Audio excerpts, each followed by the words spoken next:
ऐसी स्थिति में मानव की क्या हालत हो सकती है, सभी सोच सकते हैं।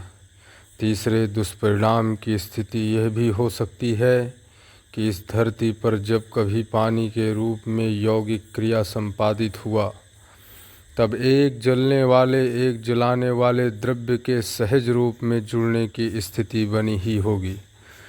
उस समय जलने वाले जलाने वाले उपद्रव्य दोनों को सामान्य बनाए रखने के लिए एकमात्र ब्रह्मांडीय किरण ही उपादेय रहा है।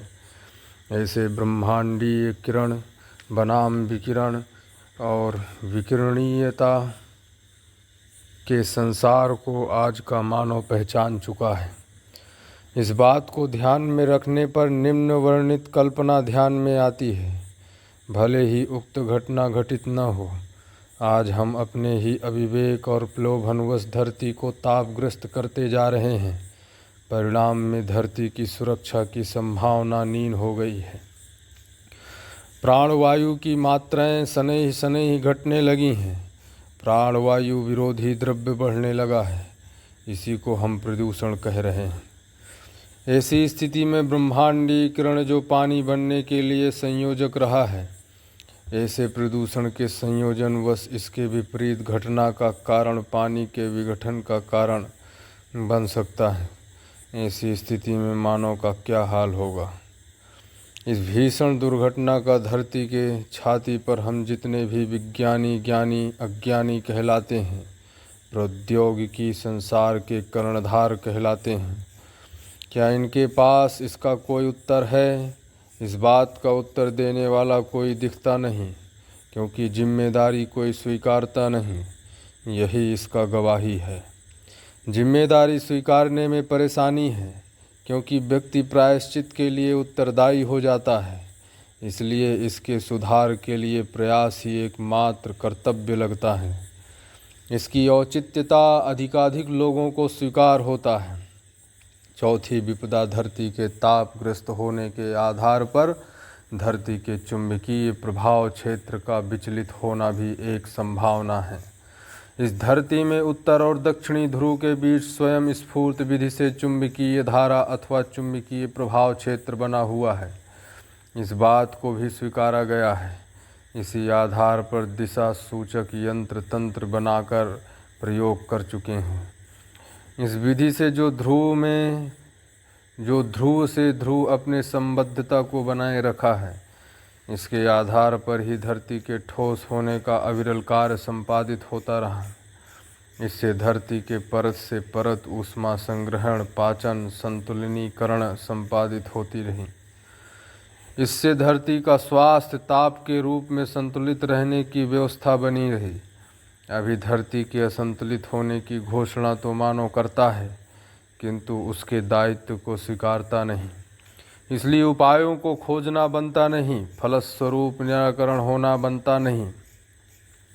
इस क्रम में आगे और धरती में ताप बढ़ने की संभावना को स्वीकारा जा रहा है। यह इस बात के लिए आगाह करता है, ध्रुव से ध्रुव तक संबद्ध चुंबकीय धारा किसी ताप तक पहुँचने के बाद विचलित हो सकती है। इससे यह धरती अपने आप में ठोस होने के स्थान पर बिखरने लग जाना स्वाभाविक है। यह बिखर जाने के बाद धूल के रूप में मानव की कल्पना में आता है। इसके उपरांत मानव कहाँ जाएगा? जीव जानवर कहाँ रहेंगे? हरियाली कहाँ रहेगी? पानी कहाँ रहेगा? पानी की आवर्तनशीलता की व्यवस्था कहाँ रहेगा? ये सब विलोम घटनाएं मानव के मानस को काफ़ी घायल करने की स्थिति में तो हैं। इसके उपचार का उपक्रम यही है कि कोयले और खनिज तेल से जो काम होना है उसका विकल्प पहचानना होगा। कोयला और खनिज तेल के प्रयोग को रोक देना ही एकमात्र उपाय है। इसी के साथ विकिरणीय ईंधन प्रणाली भी धरती और धरती के वातावरण के लिए घातक होना हम स्वीकार चुके हैं। विकिरण विधि से ईंधन घातक है। कोयला खनिज विधि से ईंधन भी घातक है। इनके उपयोग को रोक देना मानव का पहला कर्तव्य है। दूसरा कर्तव्य है मानव सुविधा को बनाए रखने के लिए ईंधन व्यवस्था के विकल्प को प्राप्त कर लेना। यह विकल्प स्वाभाविक रूप में दिखाई पड़ता है। प्रवाह बल को विद्युत ऊर्जा में परिवर्तित कर लेना, इस अकेले स्रोत के प्रावधान से प्रदूषण रहित प्रणाली से विद्युत ऊर्जा आवश्यकता से अधिक उपलब्ध हो सकती है। इसी के साथ समृद्ध होने के लिए हवा का दबाव, समुद्र तरंगों का दबाव, गोबर गैस, प्राकृतिक गैस जो स्वाभाविक रूप में धरती के भीतर से आकाश की ओर गमन करती रहती है, ऐसे सभी स्रोतों का भरपूर उपयोग करना मानव के हित में है, मानव के सुख समृद्धि के अर्थ में है। कुछ ऐसे यंत्र जो तेल से ही चलने वाले हैं, उनके लिए खाद्य अखाद्य तेलों, वनस्पति पेड़ों से प्राप्त को विभिन्न संयोगों से यंत्रोपयोगी बनाने के शोध को पूरा कर लेना चाहिए। तभी मानव यंत्रों से प्राप्त सुविधाओं को बनाए भी रख सकता है, ईंधन समृद्धि बना रह सकता है। तैलीय प्रयोजनों के लिए जंगलों में तैलीय वृक्षों का प्रवर्तन किया जाना संभव है ही। सड़क, बाग, बगीचों में भी यह हो सकता है। किसानों के खेत में के मेड़ पर भी हो सकता है। यह केवल मानव में सद्बुद्धि के आधार पर संपन्न होने वाला कार्यक्रम है। धरती के ऊपरी सतह में विशाल संभावनाएं हैं, ऊर्जा स्रोत बनाने की, ईंधन स्रोत बनाने की, दबाव स्रोत, प्रवाह स्रोत, सौर ऊर्जा स्रोत, ये सब स्वाभाविक रूप में प्रचुर मात्रा में हैं ही। इनके साथ ही तैलीय वृक्षों के विपुलीकरण की संभावना धरती पर ही है। धरती के भीतर ऐसा कुछ भी स्रोत नहीं है जो है केवल धरती को स्वस्थ रखने के लिए है। यदि सही परीक्षण निरीक्षण करें तो धरती के सतह पर ही संपूर्ण सौभाग्य स्रोत है। धरती के भीतर उस ऊपरी हिस्से के समान या सदृश कोई स्रोत दिखाई नहीं पड़ती। इसी क्रम में और भी एक तथ्य याद रखने योग्य है। धरती के पाताली जल स्रोत की ओर दृष्टि गई। कुल 25-30 वर्ष में ही सर्वाधिक जगह में पाताली जल स्रोत क्षीण हो गया। फलस्वरूप ऊपरी जल स्रोत सूख गया, तालाब बावड़ी सूख गए। मानव बर्बादी की ओर चल दिया। इस मुद्दे पर थोड़ा सा ध्यान दें। धरती के ऊपरी हिस्से में जितनी विशालता है, हर एक 10 फुट में विशालता घटती जाती है। इसको परीक्षण निरीक्षण हर विद्यार्थी कर सकते हैं। जैसे एक गोल वृत्त बनाएं, यह आसानी से हाथ से भी बनता है, कंपास से भी बनता है। उसके बाद आधे आधे में एक एक वृत्त भीतर बनाएं। भीतर बना वृत्त छोटा होता जाता है। इस प्रकार धरती का भीतरी सतह ऊपरी सतह से छोटा ही होता जाता है। हम मानव भ्रमवश पाताली स्रोतों में ऊपरी सतह से ज़्यादा मिलने के उम्मीद से जूझ गए। इससे भी अपूर्व क्षति घटित हो चुकी है। इस मुद्दे पर सार्थक विचार किया जाए तो यह निश्चित होता है कि पाताली जल का स्रोत धरती की ऊपरी सतह पर बहुत हुआ जल ही है, बहता हुआ जल ही है। इस धरती के ऊपर हिस्से में जल फैला है, बह रहा है। इसकी आवर्तनशीलता बनी ही रहती है। यह सीधा सूर्य ऊष्मा के संपर्क में होने के फलस्वरूप धरती पर जल का वाष्पित होना, यही वाष्प सघन होकर बादल के रूप में परिणित होना, ऐसे बना हुआ बादल किसी अवधि तक समृद्ध होना, ऐसे समृद्ध होने का फलन में पुनः धरती पर बूंद बूंद के रूप में वर्षा होना, यह आवर्तनशीलता देखने को मिलता है। इसमें यही सार्थक होना सुनिश्चित होता है। धरती पर जल को ज़्यादा जगह में फैलाकर रोका जाए, रखा जाए, इसी से मानव का भविष्य सुरक्षित हो सकता है। इसके साथ साथ भी ध्यान देने पर पता लगता है कि प्राणावस्था का वैभव जीवावस्था और ज्ञानावस्था का वैभव कार्यकलाप कार्य व्यवहार की शुभ स्थली धरती के ऊपरी सतह पर ही प्रमाणित है। ये तीनों अवस्थाएं धरती के भीतर कहीं भी वैभवित नहीं हो पाती। इसी के साथ यह भी देखने को मिलता है खगोलीय प्रकाश ऊपरी हिस्से में ही प्रतिबिंबित होती है। धरती अपारदर्शी होने के आधार पर खगोलीय प्रकाश धरती में पारगामी होना संभव नहीं है।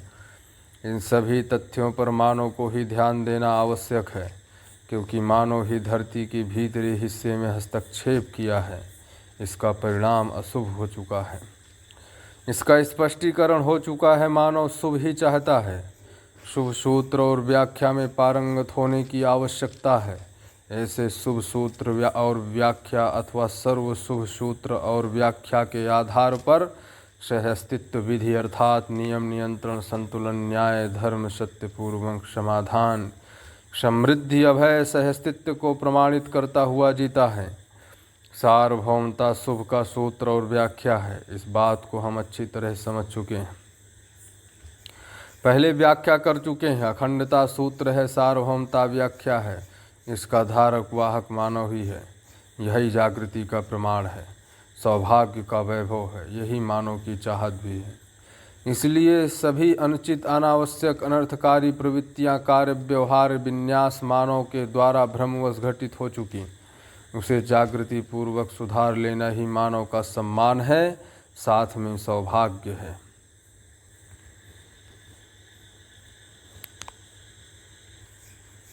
आठवां अध्याय स्थिति गति। मानव जागृति पूर्वक स्थिति गति में प्रमाणित होना चाहता है। ऐसे प्रमाण स्वयं के भी और संपूर्ण के भी संबंध में आश्रित हैं। सर्वप्रथम इस सिद्धांत को हृदयंगम करना होगा कि स्थिति गति अविभाज्य है। होना, गतित रहना इसका मूल प्रमाण है। एक परमाणु भी होने के आधार पर गतित रहता है, ग्रह गोल भी होने के आधार पर गतित रहता है। संपूर्ण पदार्थ संसार होने के आधार पर ही रचना विरचना रूपी गति को बनाए रखता है। सारे वनस्पति भी होने के आधार पर ही पुष्टि के रूप में गतित रहते हैं। संपूर्ण जीव संसार भी होने के आधार पर ही गतित रहता है। मानव जागृति होने के आधार पर ही गति को प्रमाणित करता है। इस प्रकार सहअस्तित्व रूपी अस्तित्व में नित्य प्रतिष्ठा प्राप्त संपूर्ण वस्तु स्थिति गति के रूप में वर्तमान है। इस विधि से संपूर्ण स्थिति गति अविभाज्य है। स्थिति में बल, गति में शक्ति अथवा स्थिति को बल, गति को शक्ति के रूप में देखा जाता है, और बल और शक्ति अविभाज्य है ही। इस स्थिति गति की अविभाज्यता को मानव में होने वाली जीवन क्रियाओं में भी देखा जाता है। मानव में अनुभव के रूप में स्थिति, प्रमाण के रूप में गति दिखाई पड़ती है। यथार्थता, वास्तविकता, सत्यता का बोध सहित बुद्धि ही स्थिति एवं उसे प्रकाशित करने की प्रवृत्ति के रूप में संकल्प ही गति है। बोध ही अनुभव और प्रमाण का अभिव्यक्ति है। अनुभव, प्रमाण, जीता हुआ साक्ष्य, बोध, स्वीकृति, अभिव्यक्ति, सूचना, ऐसा सूचना दूसरों के अनुभव के लिए प्रयोजन है। न्याय, धर्म, सत्य के साक्षात्कार चिंतन करने के रूप में चित्त में स्थिति और इसका चित्रण के रूप में चित्रित हो पाना गति है। चित्त क्रियाकलाप का संपूर्ण चित्रण तुलन के रूप में अर्थात न्याय, धर्म व सत्य रूप में स्पष्ट होना वृत्ति सहज स्थिति है। वृत्ति में संपन्न हुए तुलन का विश्लेषण विधि में विश्लेषित होना व संप्रेषित होना वृत्ति सहज विचार गति है। विश्लेषण के स्पष्ट अथवा सार रूप में मूल्य स्वीकृत होता है। इसे आस्वादन करना ही मन की स्थिति है। इसकी सार्थकता के लिए चयन क्रिया को संपादित करने के रूप में गतित होना हर मानव में सर्वेक्षित है। इस ढंग से मानव भी सभी प्रकार से स्थिति गति में होना स्पष्ट होता है। इस प्रकार मानव समझदारी से संपन्न होने के उपरांत प्रमाणित होना स्वाभाविक होता है। इसका मतलब यही हुआ, हम जब तक प्रमाणित नहीं होते तब तक प्रमाणित होने के लिए ज्ञानार्जन, विवेकार्जन, विज्ञानार्जन कर लेना ही शिक्षा और शिक्षण का तात्पर्य है। इसके लिए सहअस्तित्ववादी शिक्षा क्रम समीचीन है। अतएव समझदार मानव होने के लिए ध्यान देने की आवश्यकता है। सहअस्तित्ववादी विचार, ज्ञान, विवेक, विज्ञान को समझना ही समझदारी है, क्योंकि आदर्शवाद और भौतिकवाद के अनुसार जितना जिए समझे उससे कोई सर्वशुभ विधि प्रतिपादित नहीं हो पाई। इसे स्पष्ट रूप में रेखांकित कर लेने की आवश्यकता है। सर्वशुभ का स्रोत सहअस्तित्ववादी ज्ञान, विचार रूपी विज्ञान, विवेक ही है। इसे बहुत आसानी से समझ भी सकते हैं, समझा भी सकते हैं, जीने दे सकते हैं, जी भी सकते हैं। हम हर व्यक्ति समझदारी की स्थिति गति में प्रमाणित हो सकते हैं और लोगों को प्रमाणित होने के लिए प्रवृत्त कर सकते हैं। यही समझदारी का लोक व्यापीकरण विधि है। संपूर्ण मानव का स्थिति गति में प्रमाणित होना, संपूर्ण स्थितियां सार्वभौमिक और अखंड समाज संबंध के रूप में स्पष्ट है। इन सभी सोपानों में भागीदारी करना ही प्रमाण का तात्पर्य है। ऐसे प्रमाण मानव में से के लिए अनुभवमूलक विधि से परावर्तित होते हैं। ऐसे अनुभवमूलक प्रमाण सार्वभौम होते हैं। इसके लिए जी कर देखना ही एकमात्र उपाय है। मानव विज्ञान विधा में पारंगत होना चाहता है। पारंगत होने में अभी तक की प्रायोगिक व्यवहारिक अड़चन यदि दो मुद्दे में सिमटा। पहला, अंतिम सत्य का अता पता नहीं हो पाया। दूसरा, मूल मात्रा, ऊर्जा स्रोत व लक्ष्य का पता नहीं चल पाया। तीसरा, मानव का अध्ययन न हो पाना। चौथा, अस्तित्व का प्रयोजन स्पष्ट न हो पाना रहा। इस ढंग से विज्ञान में इतना लंबी चौड़ी निष्ठा से प्रयोग करने के उपरांत भी सभी स्पष्ट रूप से जीना चाहने वाले कुंठित हो बैठे। इस मुद्दे पर पहले यह तय हुआ कि भौतिकवादी विधि से अथवा आदर्शवादी विधि से विज्ञान के सामने जितने भी दावे आते हैं, अर्थात प्रश्न चिन्ह आते हैं, उन्हें आर्थिक, सामाजिक व राजनैतिक ध्रुवों के आधार पर हल करने का प्रयास किया जाए, परंतु इस आधार पर कोई सार्थक दृष्टि के अनुसार तर्क संगत और प्रयोजन संगत कार्य व्यवहार व्यवस्था परंपरा को स्थापित नहीं कर पाया। इसकी अपेक्षा शुभ चाहने वाले, दूसरी भाषा में सर्व शुभ चाहने वाले हर नर नारी में ऐसी चाहत पाई जा रही है। दूसरी ओर कुंठित होने वाली बात स्पष्ट हो चुकी। कुंठित होने वालों में भी बहुत से लोग सर्व शुभ चाहते ही होंगे। शुभ चाहने वाली विधि से तर्क संगत करने जाते हैं तो सर्व शुभ ही ध्रुव होता है। अब यहाँ सर्व शुभ की चाहत को सर्वमानव की स्वीकृति अथवा सर्वाधिक की स्वीकृति मानते हुए आगे और सोचने समझने प्रमाणों को प्रस्तुत करने के क्रम में इस आलेख को आगे बढ़ाया है। अभी तक जो भी विज्ञान कहलाने वाली विधियां रही हैं, उनमें निम्नलिखित बिंदुओं को स्पष्ट करने की परिकल्पना प्रमाण उन्हीं के दृष्टिकोण से रही है। विज्ञान का दृष्टिकोण संघर्ष के लिए प्रतिबद्ध है। इसके आधार पर मानवेतर संपूर्ण प्रकृति मानव के लिए, मानव के उपयोग करने के लिए है। मानव में से वही इसको उपयोग करने योग्य है जो सबसे ज़्यादा शक्तिशाली है, अर्थात जो दूसरे को मारपीट, लूटपाट, हत्या, आतंक, जान मारी करता है। इसमें आगे यह भी तर्क हो सकता है, विज्ञान ने क्या ऐसा कहीं घोषणा किया है? विज्ञान का घोषणा एक दस्तावेज के रूप में नहीं है। विज्ञान के अर्थ में जो जीने गए हैं, अर्थात विज्ञान को हवाला देते हुए अपने मंतव्य रूपी प्रबंधों को रचना दिए हैं, उनमें इस प्रकार का उल्लेख होना पाया जाता है। इसमें मुख्य घोषणा अनिश्चितता, अस्थिरता बिंदु उसमें से स्पष्ट होती है। विज्ञान अपने में स्वतंत्र है, विज्ञानी नहीं। इस बात की पुष्टि वैज्ञानिक दस्तावेजों में मिलती ही है। इसमें प्रश्न यही आता है, विज्ञान की जिम्मेदारी किताब है या मानव है? इस क्रम में किताब के रूप में जो दस्तावेज है, आगे चलकर यंत्र से जो प्रमाणित होगा वह सच्चाई है। अंतिम सत्य भले न हो, ऐसी मान्यता निष्पन्न हो चुकी है। इसका निष्कर्ष यही निकला, यंत्र ही प्रधान प्रमाण हुआ। इस विधि से जिम्मेदारी मानव पर न होकर यंत्रों पर थोपी गई। इसमें मानव सोच की सुविधा यही हो सकती है कि तर्क के उलझनों को पैदा न करना।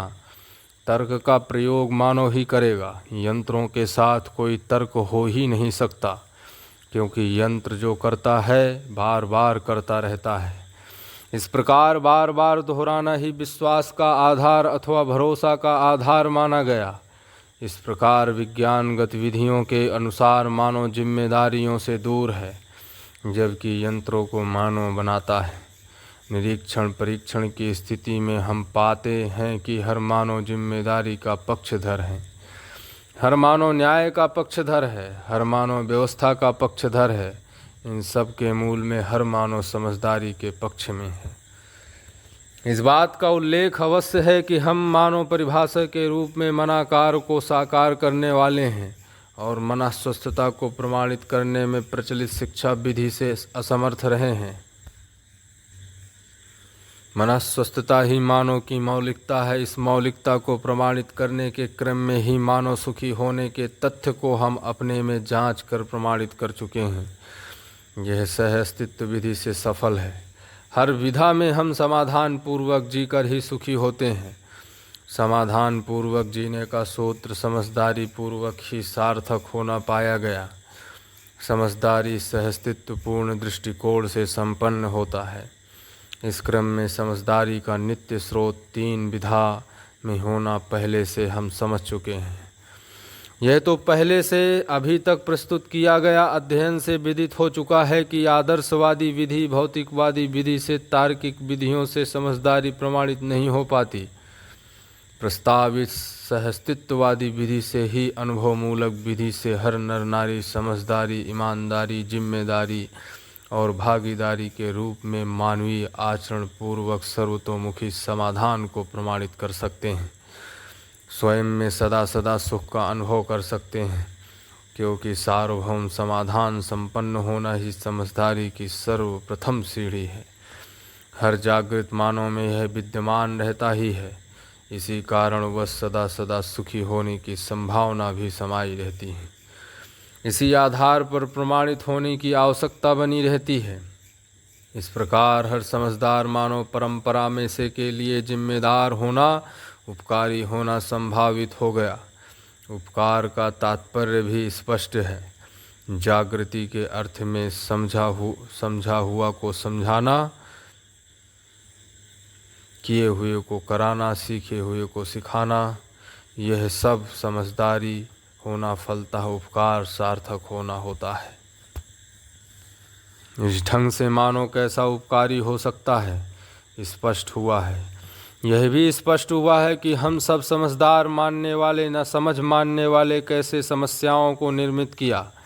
इसी के साथ यह भी स्पष्ट हो गया कि विज्ञान संसार मानसिकता प्रबोधन कार्यों में जिम्मेदारियों से बहुत दूर पहुँचने के क्रम में यंत्र के समान मानव को पहचानने की कोशिश की। इसमें सर्वथा सफल हुआ। सहअस्तित्व विधि से स्पष्ट न होने वाली कोई वस्तु ही नहीं है। संपूर्ण वस्तु को जो समझने योग्य है, समझता है, समझा गया भी है। समझे हुए को समझाना एक स्वयं स्फूर्त क्रिया है। इस प्रकार व्यक्त और अव्यक्त का आधार स्पष्ट हो गया। मानव चाहता हुआ को प्रमाणित कर पाया, समझा पाया। यही व्यक्त होने का प्रमाण है। इसी के साथ जीना भी होता है। जो हम मानते रहे हैं, वह समझा नहीं पाए। यही अव्यक्त कहा गया। जबकि सहअस्तित्व रूपी अस्तित्व नित्य वर्तमान और व्यक्त है। इसमें कुछ भी अव्यक्त नहीं है। अध्याय 9 मात्रा। एक एक के रूप में जो वस्तु विद्यमान है, वस्तु का तात्पर्य वास्तविकता को व्यक्त करने से है। वास्तविकता हर वस्तु में त्वा सहित व्यवस्था है। वास्तविकताएं रूप, गुण, स्वभाव, धर्म तक एक दूसरे के साथ अविभाज्य रूप में वर्तमान है। अर्थात मात्रा के साथ रूप, गुण, स्वभाव, धर्म अविभाज्य रूप में व्यक्त हैं। व्यक्त होने के मूल में सहअस्तित्व की अभिव्यक्ति, संप्रेषणा और प्रकाशन है। सहअस्तित्व में प्रत्येक एक इकाई व्यापक वस्तु में डूबा, भीगा, घिरा होने के रूप में स्पष्ट हो चुका है। व्यापक वस्तु संपूर्ण एक एक में पारगामी और पारदर्शी होना भी स्पष्ट हो चुका है। प्रत्येक एक एक व्यापक में भीगे रहने के फलस्वरूप ही ऊर्जा संपन्न, चुंबकीय बल संपन्न होना पाया जाता है। प्रत्येक परमाणु ही मूल मात्रा है। ऐसे अनेक परमाणुएं अणु के रूप में, अनेक अणुएं अणु रचना के रूप में, ऐसे रचनाएं पदार्थ व प्राणावस्था के रूप में होना भी पहले से स्पष्ट किया है।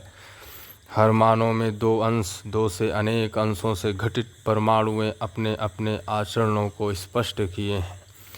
मूल मात्रा परमाणु होना इसलिए स्पष्ट हुआ है कि इकाई जो परिभाषित होती है यह स्वयं में व्यवस्था हो और समग्र व्यवस्था में भागीदारी करती हो। इकाई व्यवस्था में न हो ऐसी इकाइयों में भी व्यवस्था में भागीदारी की प्रवृत्ति होना पाई जाती है, जैसा परमाणु अंश और भ्रमित मानो। परमाणु अंश स्वयं में व्यवस्था को प्रमाणित नहीं कर पाता, अर्थात निश्चित आवश्यकता को व्यक्त नहीं कर पाता, इसलिए हर परमाणु अंश परमाणु में भागीदारी करने फलतः व्यवस्था को प्रमाणित करने के अर्थ में परिवर्तनशील है। इसका प्रमाण यह है कि हर परमाणु अंश किसी न किसी परमाणु में समा जाता है अथवा एक से अधिक परमाणु अंश एक दूसरे को पहचानते हुए परमाणु के रूप में कार्यरत हो जाते हैं। फलतः निश्चित आचरण ही व्यवस्था के रूप में ख्यात होता है। इससे पता चलता है कि परमाणु अंश एक दूसरे को पहचानते हैं और निर्वाह करते हैं। परमाणु में निश्चित आचरण स्पष्ट है। जैसा परमाणु अंश एक दूसरे को पहचानने बिना व्यवस्था में नहीं होता, वैसे ही मानव को पहचाने बिना व्यवस्था में जीना होता ही नहीं। मानव को पहचानने का एक ही सूत्र है, मानवत्व। मानवत्व मानव चेतना ही है जो सर्व मानव को मानव के रूप में पहचाना जा सकता है। मानवत्व अपने स्वरूप में मानव परिभाषा का स्वरूप ही है। मनः स्वस्थता के अर्थ में ही सह अस्तित्ववादी विधि से विज्ञान विधा से भी मनः स्वस्थता का सूत्र रूप विश्लेषित और निर्धारित व्याख्यायित है। ऐसा निर्धारण मानव लक्ष्य के अर्थ में ही होना आवश्यक है। इसी क्रम में सहस्तित्ववादी विधि से हम समझ चुके हैं कि मानव को अपनी आवश्यकता को सुदृढ़ रूप में पहचानने की आवश्यकता है ही। इस आवश्यकता की निश्चयता अर्थात मानवीयतापूर्ण आवश्यकता की निश्चयता समाधान, समृद्धि, अभय, सहस्तित्व रूपी मानवत्व को प्रमाणित करने के रूप में होना पाया जाता है। इसका मतलब यही है कि हम मानवीय लक्ष्य को प्रमाणित करने के क्रम में ही मानवीयतापूर्ण आचरण को स्पष्ट कर पाते हैं। मानवीय आवश्यकता निर्धारित होना जानने मानने का द्योतक है। जानना मानना ही प्रमाणित होने का आचरण ही सूत्र व्याख्या है। मात्रा सिद्धांत भी मूल में इन्हीं अर्थों से अनुप्राणित रहना स्वाभाविक है। इसलिए एक से अधिक अंश एकत्रित होकर कार्य करते हुए अर्थात आचरण करते हुए परमाणुओं की अनेक प्रजातियां उनके आचरण के आधार पर पहचानने योग्य रहती हैं। इसे मानव पहचानता है। मानव सहज अर्हता की यह गरिमामय स्थिति बनती है। इसके मूल में जानना मानना का पुट ही रहता है। इसी प्रकार प्राणकोशाओं से रचित रचनाओं में भी प्राणकोशाओं का रचना निश्चित रहना होता है। इसका प्रमाण ही है अनेक प्रजातियों की वनस्पतियों की रचना। इन सब में बीज से वृक्ष, वृक्ष से बीज तक अनुप्राणित रहना अर्थात एक बीज से वृक्ष तक प्रेरणाएं, वृक्ष से बीज तक प्रेरणाएं उन्हीं बीज वृक्ष में समाई रहती हैं। उन्हीं उभय प्रकार की प्रेरणा में उन प्रजाति के वृक्षों के आवश्यकता को स्पष्ट कर दिया है। इस प्रकार हम मानव किसी भी वस्तु को सुदृढ़ रूप में पहचानते हैं। उसका आधार सुदृढ़ आवश्यकता ही रहता है। इसी प्रकार चींटी से हाथी तक, कुत्ते से बिल्ली तक, गाय, बाघ, मुर्गी, कीट आदि के आचरण के बारे में मानव आश्वस्त हो गया है। इसके साथ आवश्यक विधि को मानव अपनाया भी है। यह आवश्यक विधि मानवेतर संसार तक प्रकारांतर में संपन्न हुआ जैसा लगता भी है। जब उसी क्रम में मानव को पहचानने की स्थिति में आते हैं, तब हम संदिग्धता को महसूस करते हैं कि हम पहचान पा रहे हैं कि नहीं। इस संदिग्धता के लिए मानव परंपरा में जातिगत, विचारगत, संप्रदायगत, पद और पैसा से संबंधित विधि से विवाद बना रहता है। फलस्वरूप द्रोह, विद्रोह, शोषण, युद्ध प्रभावशील है। प्रभावशील होने का तात्पर्य ये दुर्घटनाएं घटित होती रहती हैं। मानव अपने को यदि मात्रा ही माने तब भी क्या मानव की आवश्यकता स्पष्ट हुई है।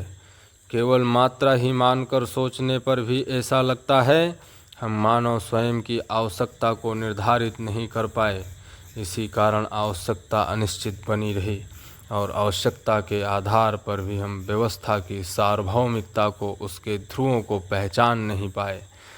मानवत्व का एक ध्रुव मानव अपने आवश्यकता ही है, जो व्यवहार में, उत्पादन कार्य में समाधान पूर्वक व्यवस्था में भागीदारी करने के रूप में प्रमाणित होता है। मानव आवश्यकता स्वयं में सुस्पष्ट है।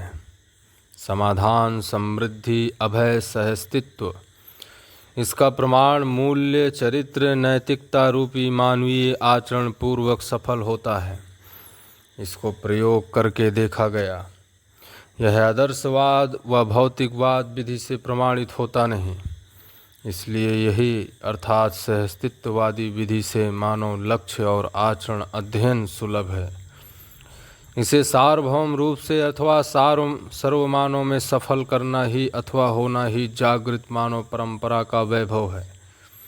मूल्य, चरित्र, नैतिकता को प्रमाणित करने के रूप में मानव अपने से कुछ न कुछ करता ही रहा है। क्यों ना ऐसा सोचा जाए कि मानव आवश्यकता के अर्थ में यह सब करना हो जाए। ऐसा निश्चय हर व्यक्ति कर सकता है। किसी आयु के अनंतर ऐसा निश्चय होने की आवश्यकता महसूस होती हुई भी दिखने को मिलती है।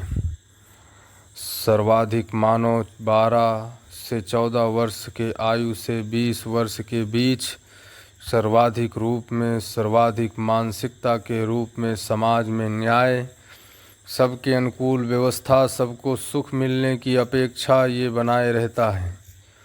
परंतु इस मानसिकता की किसी खेमे से जुड़कर शनैः शनैः हत्या हो जाती है, अर्थात ये कुंठित हो जाते हैं। इसके बाद यही शेष रह जाता है।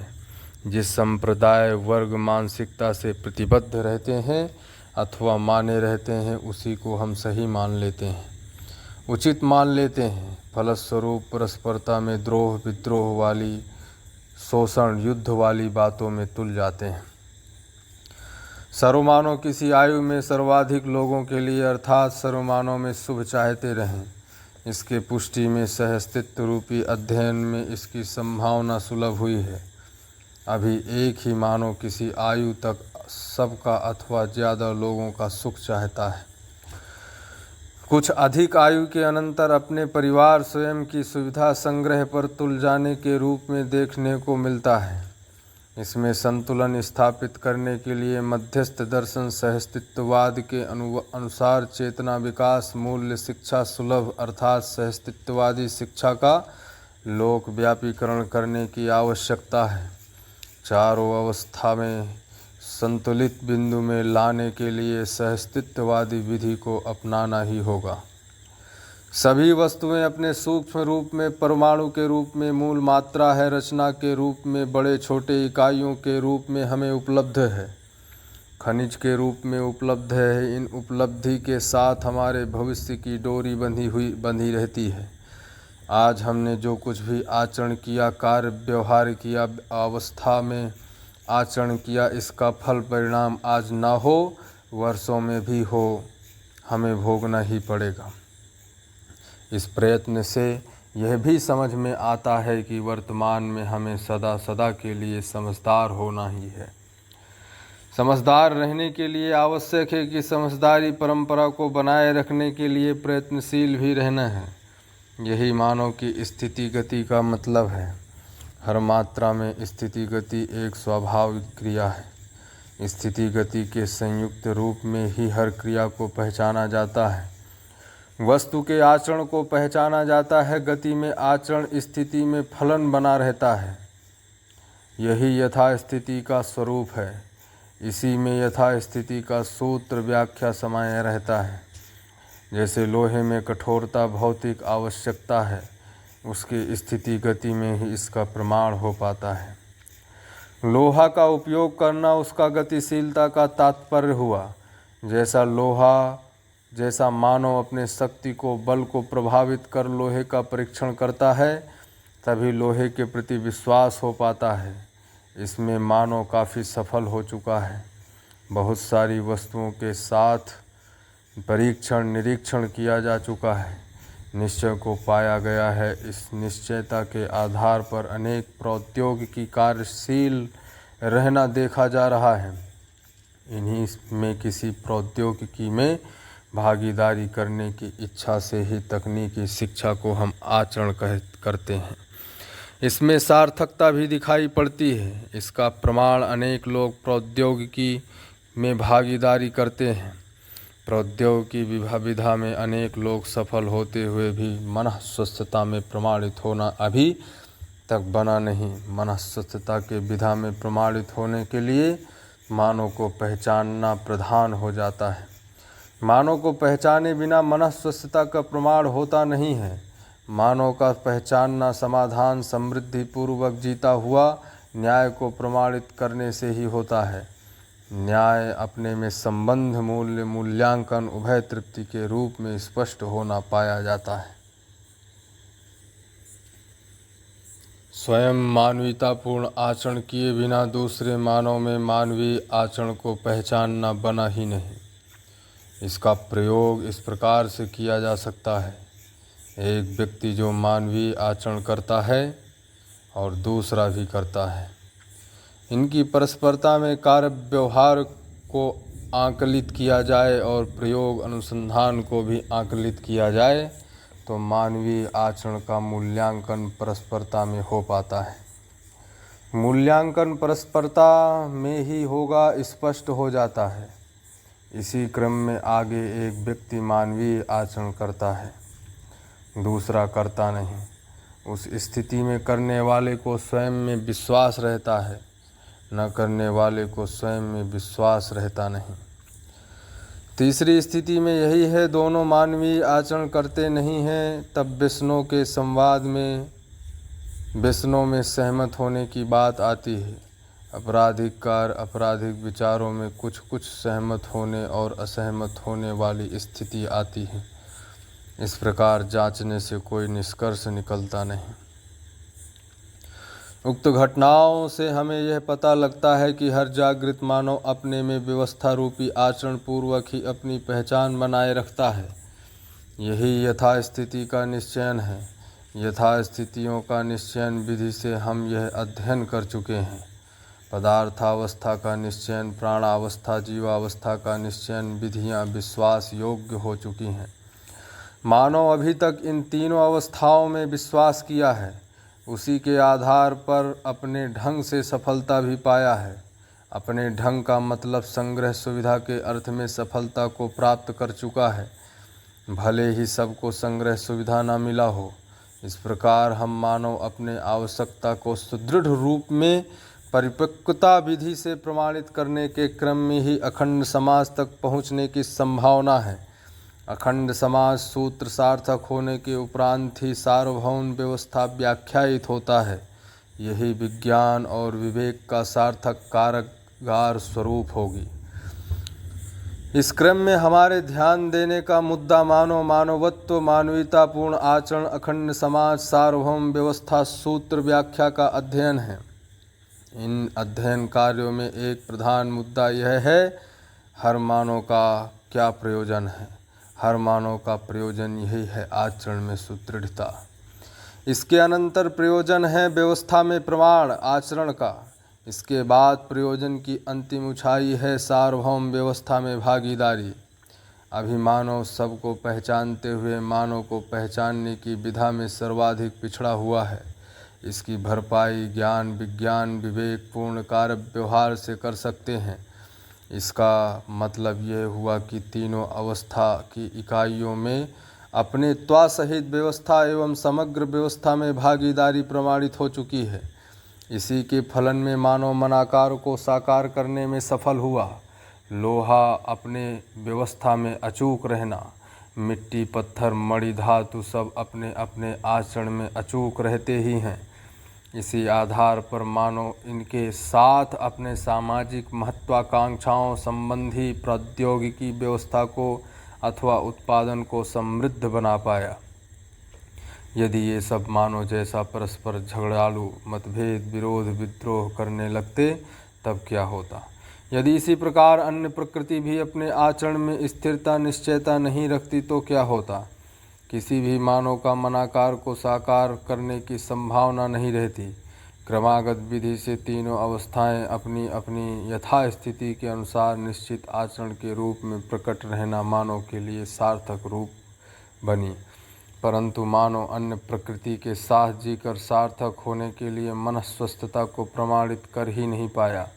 प्रमाणित किए बिना मानव का मानवेतर सभी प्रकृति के साथ पूरक होना संभव है ही नहीं। इतना ही नहीं, मानव के साथ पूरक हुए बिना अन्य प्रकृति के साथ पूरक होना बनता ही नहीं। सहस्तित्ववादी नजरिए से विज्ञान की क्रिया प्रक्रिया सार्थकता सुनिश्चित होती है, क्योंकि सहस्तित्ववादी विधि से विज्ञान का प्रयोजन मानव लक्ष्य सार्थक होने के लिए दिशा निर्धारित करना है। मानव का लक्ष्य समाधान, समृद्धि, अभय, सहस्तित्व होने के कारण यह सर्वमानव में सार्थक होने की दिशा और शिक्षण के तौर तरीकों को निर्धारित करना ही विज्ञान और विवेक का प्रयोजन है। ऐसे लक्ष्य निर्धारित करने की विधि से विज्ञान का महत्व है। इस विधि से विवेक और विज्ञान का नजरिया और कार्य दोनों स्पष्ट हुआ।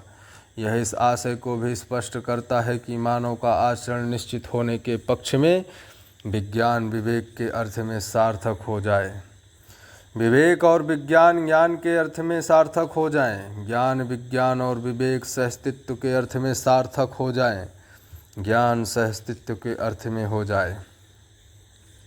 यही अनुभवमूलक सहस्तित्ववादी ज्ञान विज्ञान विवेक का अर्थ है।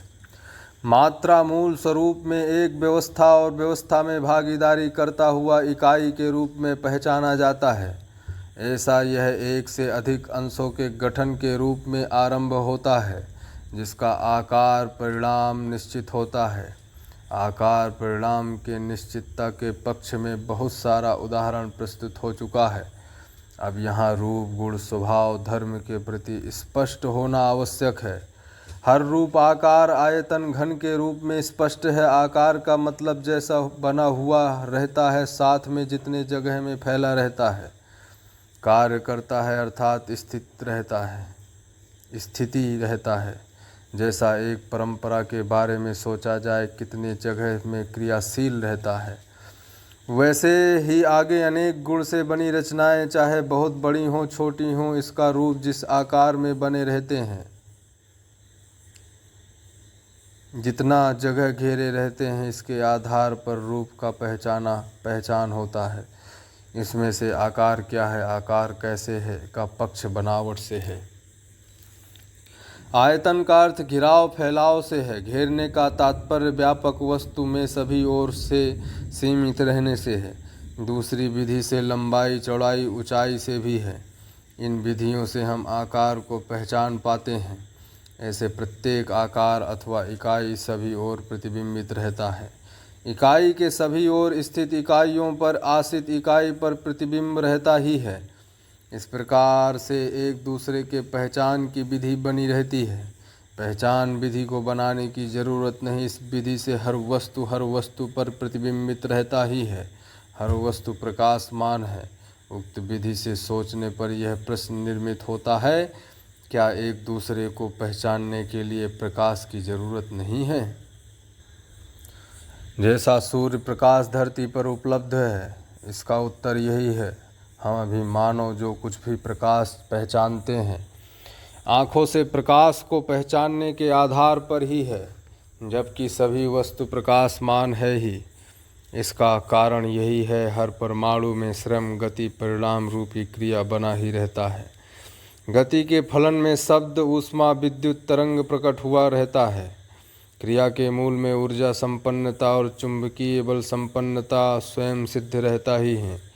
इन चारों प्रकार की बल संपन्न इकाई के वैभव को विद्यमानता और प्रकाशमानता के रूप में प्रकाशित किए रहते हैं, अर्थात प्रकाशित रहते हैं। इससे हमें यह समझ में आता है कि हर वस्तु प्रकाशमान है। प्रकाशमानता का साक्ष्य प्रतिबिंबन के रूप में इकाई के सभी ओर होना सुस्पष्ट हो चुका है। एक दूसरे को पहचानने के लिए प्रतिबिंबन ही आधार है। यह तथ्य समझ आ चुका है। इसके लिए किसी भी एक कमरे में किसी वस्तु को रखें स्वाभाविक रूप में सभी ओर से हम बैठें, वह वस्तु हम सबकी नज़रों में आता ही है। दूसरी विधि से हमारी आंखें चक्षु रचना के अनुसार अधिक प्रकाश के बिना अंधेरे कमरे में कोई चीज़ दिखता नहीं। कमरे में रखी वस्तु का प्रतिबिंबन में कोई गति होती नहीं। यह इस विधि में समझ में आता है। रात्रि बेला से संचालित होने वाले उल्लू और सदृश आँख वाले जीव जानवर उनके आवश्यकीय वस्तु को पहचानते ही हैं। जैसे उल्लू चमगादड़ फलों को पहचानते ही हैं, हिरण घास को पहचानता है जबकि मानव नहीं पहचानता है। मानव के न पहचानने मात्र से वस्तु अपने को प्रस्तुत करने में त्रुटि करेगा, ऐसा भी नहीं हुआ। पहचानने वाले और कोई नहीं है, ऐसा भी नहीं हुआ। हाथी चींटी उल्लू को भी दिखता है। इस बात पर विचार किया जा सकता है। शोध विधि से निष्कर्ष निकलता है कि उनकी आवश्यकता अनुसार आंखें बनी रहती हैं। उसी प्रकार पांचों संवेदनाओं का आधार बना रहता है, क्योंकि आँख के कुछ, नाक से कुछ, जीभ से कुछ, त्वचा से कुछ, कान से कुछ पहचानने की व्यवस्था जीवंत आदमी में बनी हुई है। इसी प्रकार की व्यवस्था सभी जीव जानवरों में जरूर होगी, ऐसा सोचा जा सकता है। जैसा मेढक का चमड़ी बनी रहती है, अनेक पक्षियों के पंख विभिन्न तरीके से बने रहते हैं।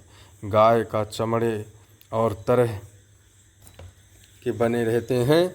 इन सब में स्पर्शीयता उनके आवश्यकता अनुसार भिन्न भिन्न बने रहते हैं। इस प्रकार मानव शरीर की स्पर्शीयता भिन्न रहना स्वाभाविक रहा। इस बात को हम शरीर ज्ञान से स्वीकार सकते हैं कि मानव शरीर रचना पांचों प्रकार की संवेदनाओं को खूबी से व्यक्त कर सकता है, प्रवृत्तियों को संप्रेषित कर सकता है। यह सार्वभौम सभी प्रकार के मानव शरीर में समानता के अर्थ को स्पष्ट करता है। प्रकारांतर से संवेदना सभी जीवों में होना पाया जाता है। इस प्रकार जीवावस्था ज्ञानावस्था के मात्रा के साथ होने वाली क्रियाकलाप को स्पष्ट किए। हर रचना एक मात्रा है। इन मात्राओं में रूप विविधता, आकार, आयतन के रूप में, गुण विविधता, गति, कार्य और प्रवृत्ति के रूप में, स्वभाव विविधता, चार अवस्थाओं में भिन्न भिन्न होने के रूप में, धर्म विविधता, चारों अवस्थाओं में अलग अलग होने के रूप में अध्ययन गम्य है। इस मुद्दे पर पहले भी स्पष्ट किया जा चुका है। पदार्थावस्था अस्तित्व धर्म संपन्न है, जिसका नाश संभव नहीं है। प्राणावस्था अस्तित्व सहित पुष्टि धर्म संपन्न है। इसका प्रमाण एक बीज अनेक में परिवर्तित होने की परंपरा है। बीज वृक्ष न्याय से ही संपूर्ण प्राणावस्था है। जीवावस्था अस्तित्व पुष्टि सहित आशा धर्मी है। हर जीव जीना चाहता है। जीने का मतलब संवेदनाओं को व्यक्त करना है, इससे अधिक कुछ नहीं है। ज्ञानावस्था में मानव अस्तित्व पुष्टि सहित सुखधर्मी है। यह भी इसके साथ स्पष्ट किया गया है। समाधान ही सुख का प्रमाण स्वरूप है। सर्वतोमुखी समाधान मानव अपने समझदारी को प्रमाणित करने के क्रम में व्यक्त करता है। यह व्यक्ति संप्रेषित हर मानव में से के लिए अध्ययन, बोध, अनुभव, प्रमाण के लिए पहुँच जा पाता है, स्वीकार हो पाता है। इससे यह भी पता लगता है मानव सहअस्तित्व में अनुभव मूलक विधि से ही सर्वतोमुखी समाधान को व्यक्त करता है, जिससे मानव कुल का उपकार होना स्वाभाविक है।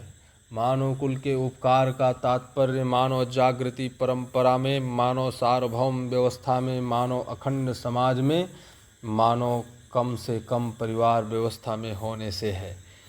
परिवार व्यवस्था में भी मानव के लिए अथवा परिवार के लिए प्रेरकता है ही। इस विधि से समाधान उपकार से जुड़ा ही रहता है, अथवा उपकार विधि से समाधान जुड़ा रहता है। इस प्रकार मानव में समझदारी ही देखने का तात्पर्य है, समझना ही देखना है। मानव को एक मात्रा माना जाए, उस स्थिति में इसका प्रयोजन क्या है, अपने आप में समझ में आता है। इसी प्रकार जीवों को भी मात्रा के आधार पर वनस्पति और धरती के लिए पूरक होने के अर्थ में मानव के लिए भी पूरक होने के रूप में अध्ययन होता है। जीवों के मलमूत्र से, श्वसन से धरती और प्राणावस्था के लिए पूरक होना पाया जाता है, क्योंकि इसमें स्वाभाविक रूप से धरती में उर्वरकता बढ़ती है। जीव संसार वनस्पति संसार के अनेक रोगों को दूर करता हुआ समझ में आता है। इसका प्रमाण जिन जंगलों में जीव जानवर न हो, उस जंगल में पेड़ वनस्पतियों में अनेक रोगों का होना पाया जाता है। जिनमें अनेक जीव जानवर रहते हैं, उन जंगलों में रोग बाधा न्यूनतम होना पाया जाता है। इसे व्यक्ति परीक्षण कर सकता है। इसी क्रम में फसल संसार में भी खरपतवार, कीड़ा पक्षियों का आवागमन, विशेषकर मधुमक्खियों का संयोग सभी फसलों में उपकारी होना पाया जाता है। इन सब का जहाँ अभाव रहता है, फसल कम हो जाती है, वहाँ फसलों को नष्ट करने वाले कीड़े बढ़ जाते हैं। हर वर्ष नए नए रोग तैयार हो जाते हैं। इसलिए धरती जैसे भी सजी है, उसके ओर ध्यान देने की आवश्यकता है। इसकी सजावट अपने आप में पूरकता, उपयोगिता विधि से ही हुआ है। इसके प्रमाण में पदार्थावस्था के बाद प्राणावस्था प्रकट हुआ है।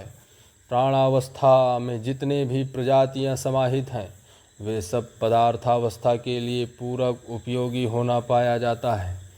पदार्थावस्था अपने सभी प्रकार के परमाणु प्रजातियों के इस धरती पर संपन्न होने के उपरांत ही प्राणावस्था का प्रकटन होना स्वाभाविक रहा है। इससे पता लगता है प्राणावस्था के लिए पदार्थावस्था पूरक है और पदार्थावस्था के लिए प्राणावस्था पूरक है। प्राणावस्था उपयोगी इस विधि से है कि प्राणावस्था जब विरचित होता है, तब धरती में उर्वरकता बढ़ना शुरू हो जाती है। जैसे जैसे उर्वरकता धरती में बढ़ती है, वैसे वैसे प्राणावस्था का उन्नयन इस धरती में होता जाता है। उन्नयन होने का तात्पर्य उन्नत होने से है। इसका स्वरूप उर्वरकता बढ़ते बढ़ते झाड़ पौधों सभी में श्रेष्ठता भी बढ़ती गई, जिसको हम गुणात्मक परिवर्तन या विकास भी कह सकते हैं। जीव संसार के लिए प्राणावस्था उपयोगी होती है और जीवावस्था प्राणावस्था के लिए पूरक होना देखने को मिलता है। जीवावस्था के लिए प्राणावस्था की उपयोगिता इस प्रकार से देखने को मिलता है कि प्राणावस्था में ही पुरुष कोशा और स्त्री कोशा की संरचना प्रारंभ हो चुकी है। जीवावस्था में स्त्री पुरुष शरीर का रचना परस्पर भिन्न रूप में स्पष्ट हो गई। इसका तात्पर्य यह हुआ कि प्राणावस्था में कोश रचनाएं जितना उन्नत रहा, जीवावस्था के लिए पर्याप्त नहीं हुआ और विकसित होने की आवश्यकता रही, चाहे विकास क्रम ही क्यों ना हो। इससे यह ज्ञान स्पष्ट हो जाता है।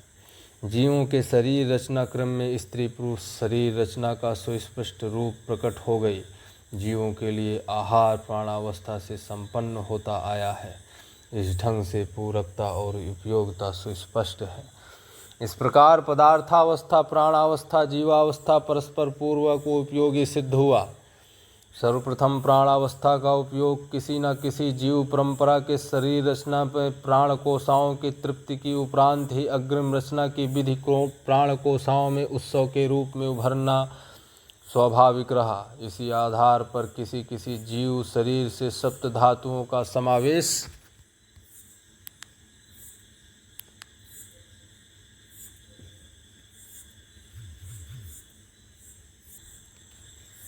और सर्वाधिक समृद्ध मेधस रचना संपन्न हुई। ऐसे शरीर में ही प्राण कोशाओं के संयोजन से होने वाली प्रजनन प्रणाली मानव शरीर की रचना होना प्राकृतिक प्रणाली रही। ऐसी शरीर रचना विभिन्न परिवेशों में अर्थात भौगोलिक परिवेश में विभिन्न जीव शरीरों से निष्पन्न होने की संभावना भी स्पष्ट है। इसका प्रमाण इस धरती पर अनेक नस्ल के मानव शरीर रचना का होना है। इससे भी अपने नस्ल का ध्रुव बिंदु मूलभूत जीव शरीर से मानव शरीर का निष्पत्ति होना स्वीकारा जा सकता है।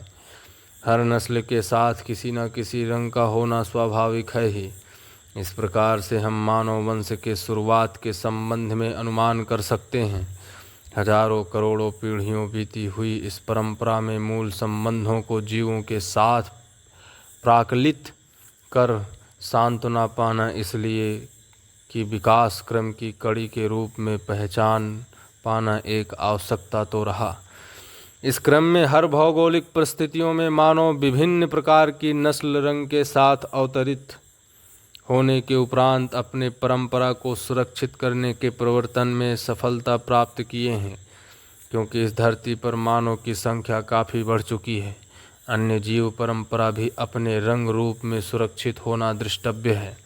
मानव सर्वाधिक विकसित शरीर रचना संपन्न होने के आधार पर जीवन के लिए सर्वाधिक उपयोगी होना अथवा पूर्णतया उपयोगी होना स्पष्ट है। प्रमाणित होने के क्रम में ही मानव संज्ञानशीलता का अथवा संज्ञानीयता को प्रखर रूप देने का इच्छुक है ही। इसी विधि से मानव का अध्ययन ज्ञान विवेक विज्ञान के रूप में प्रमाणित होना एक अवश्यंभावी घटना है। इस सहअस्तित्ववादी नज़रिए से ज्ञान संपन्नता विवेक और विज्ञान संपन्नता मानवत्व सहित व्यवस्था और समग्र व्यवस्था में प्रमाणित होना आवश्यक व अवश्यंभावी रहा। इसी क्रम में सहअस्तित्ववादी नज़रिए से सभी मुद्दे जो मानव पहले से ही जानना चाहता है, जो अज्ञात रहा है, उन सब की व्याख्या होना संभव हो गया। उक्त प्रकार से अस्तित्व में चारों अवस्थाओं में पाए जाने वाले संपूर्ण मात्राएं एक एक मात्रा अपने त्वा सहित व्यवस्था समग्र व्यवस्था में भागीदारी होने के रूप में स्पष्ट हुआ। मानव के लिए मानवत्व सहित व्यवस्था और समग्र व्यवस्था में भागीदारी के अर्थ में ही सार्थक होने के लिए यह अध्ययन प्रस्तुत हुआ। मात्रा विधा में रूप गुण स्वभाव और धर्म के अध्ययन के संबंध में रूप चारों अवस्थाओं के लिए स्पष्ट हो चुकी है। अब गुण और स्वभाव के संबंध में स्पष्ट होना आवश्यक है। स्वभाव चारों अवस्थाओं में भिन्न देखा जा रहा है। पदार्थावस्था में संगठन विघटन या किसी से संगठन किसी से विघटन क्रिया के रूप में स्वभाव को पदार्थावस्था में देखा जाता है। पदार्थावस्था में स्वभाव सारकता मारकता के रूप में देखने को मिलता है। सारकता स्वयं में विपुल होने के अर्थ में, दूसरा जीव संसार के लिए उपयोगी होने के अर्थ में। मारकता का मतलब अपने बीज व्यवस्था को विपुल बनाने में अड़चन पैदा करने की क्रिया और जीव संसार के लिए रोग मृत्यु कारक होने की स्थिति से है। जीव संसार से में स्वभाव को क्रूर अक्रूर के रूप में पहचाना गया है। अक्रूर का अर्थ है दूसरे किसी जीवों का हत्या न करना, मांस भक्षण न करना, वनस्पति आहारों पर जीते रहना। इस प्रकार से क्रूर अक्रूर दोनों स्पष्ट होते हैं। दूसरे भाषा में मांसाहारी शाकाहारी के रूप में जाना जाता है। तीसरी भाषा में हिंसक अहिंसक भी कह सकते हैं। ज्ञानावस्था का स्वभाव धीरता वीरता उदारता दया कृपा करुणा होना पाया जाता है। ये ही मानव स्वभाव के रूप में स्पष्ट होता है। मानव विरोधी स्वभाव हीनता दीनता क्रूरता सहित पर धन पर नारी पर पुरुष पर पीड़ा के रूप में गण्य है। जो इन प्रवृत्ति में रहते हैं वे ही पशु मानव राक्षस मानव में गण्य होते हैं। ये दोनों मानव विरोधी होना पाया जाता है। मानव विरोधी स्वभाव वाले शनैः शनैः मानवीय स्वभाव में परिवर्तित होने की संभावना बनी रहती है। इसी आधार पर सार्थक शिक्षा का प्रस्ताव है। दूसरी भाषा में सहअस्तित्ववादी शिक्षा का प्रस्ताव है। धीरता का तात्पर्य मानव न्याय के प्रति सुस्पष्ट और प्रमाणित होने से है। सुस्पष्ट होने के लिए अध्ययन और परंपरा ही एकमात्र आधार है। परंपरा अध्ययन कार्य का धारक वाहक है। अध्ययन वर्तमान में होता ही रहता है। वीरता का तात्पर्य स्वयं न्याय के प्रति निष्ठान्वित व्यवहारान्वित प्रमाणित रहते हुए लोगों को न्याय सुलभता के लिए अपने तन मन धन को अर्पित समर्पित करने से ही है। यही शिक्षा विधि से ही और लोक शिक्षा विधि से ही सार्थक होना पाया जाता है। उदारता का तात्पर्य है अपने में से प्राप्त तन मन धन रूपी अर्थ को उपयोगिता विधि से सदुपयोगिता विधि से प्रयोजनीयता विधि से उपयोग करना उपयोगिता विधि का तात्पर्य शरीर पोषण, संरक्षण और समाज गति में प्रयोग करना है। सदुपयोगिता का तात्पर्य अखंड समाज में भागीदारी करते हुए वस्तुओं का अर्पण समर्पण करना है। प्रयोजनीयता का तात्पर्य सार्वभौम व्यवस्था में भागीदारी करना है, वह भी स्वयं स्फूर्त स्वायत्त विधि से। दया का तात्पर्य पात्रता के अनुरूप वस्तुओं को उपलब्ध कराने की क्रिया से है। कृपा का तात्पर्य उपलब्ध वस्तु के अनुसार पात्रता को उपलब्ध कराना है। यह वस्तु के अनुरूप पात्रता के अभाव की स्थिति में हो जाना पाया जाता है। करुणा का तात्पर्य वस्तु भी न हो, पात्रता भी न हो, इन दोनों को स्थापित करने की क्रिया है। मानव दया, कृपा, करुणा पूर्वक मानव देव मानव और दिव्य मानव के रूप में वैभवित होना पाया जाता है। ऐसे वैभव देश धरती मानव के लिए अत्यधिक उपयोगी होना पाया जाता है। मात्रा सिद्धांत सार रूप में इस प्रकार समझ में आता है। एक एक के रूप में विद्यमान वस्तु इकाई मात्रा है। इकाई में रूप, गुण, स्वभाव, धर्म अविभाज्य रूप में वर्तमान है। प्रत्येक परमाणु ही मूल मात्रा है। मूल मात्रा परमाणु होना इसलिए स्पष्ट हुआ है कि इकाई जो परिभाषित होता है यह स्वयं में व्यवस्था हो और समग्र व्यवस्था में भागीदारी करता हो। इकाई हो, व्यवस्था में भागीदारी करता न हो, ऐसे स्थिति में ऐसी इकाइयों में भी व्यवस्था में भागीदारी के लिए प्रवृत्ति होना पाया जाता है। जैसा परमाणु अंश और भ्रमित मानव अंश स्वयं में व्यवस्था को प्रमाणित नहीं कर पाता, अर्थात निश्चित आवश्यकता को व्यक्त नहीं कर पाता, इसलिए हर परमाणु अंश परमाणु में भागीदारी करने फलतः व्यवस्था को प्रमाणित करने के अर्थ में परिवर्तनशील है।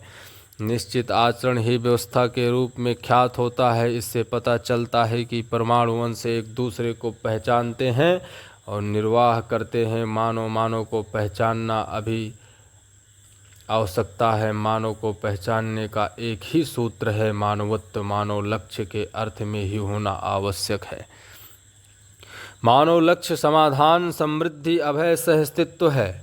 मानवीय लक्ष्य को प्रमाणित करने के क्रम में ही मानवीयतापूर्ण आचरण को स्पष्ट कर पाते हैं। इसका प्रमाण मूल्य, चरित्र, नैतिकता के रूप में है। इसे सार्वभौम रूप से अथवा सर्व मानव में सफल करना ही अथवा होना ही जागृत मानव परंपरा का वैभव है। इसी आधार पर हर मानव स्वयं में मानवत्व सहित व्यवस्था हो पाता है, समग्र व्यवस्था में भागीदारी कर पाता है। अखंड समाज सार्वभौम व्यवस्था में भागीदारी कर पाता है। अतः अस्तित्व में हर इकाई मात्रा के रूप में ख्यात है। मानव भी मानवत्व को पहचान कर निश्चित मानवीय आचरण पूर्वक मानवीय लक्ष्य को प्रमाणित करते हुए मात्रा के रूप में गण्य होता है। इस प्रकार हर परमाणु मूल मात्रा के रूप में, हर रचना मात्रा के रूप में गण्य है।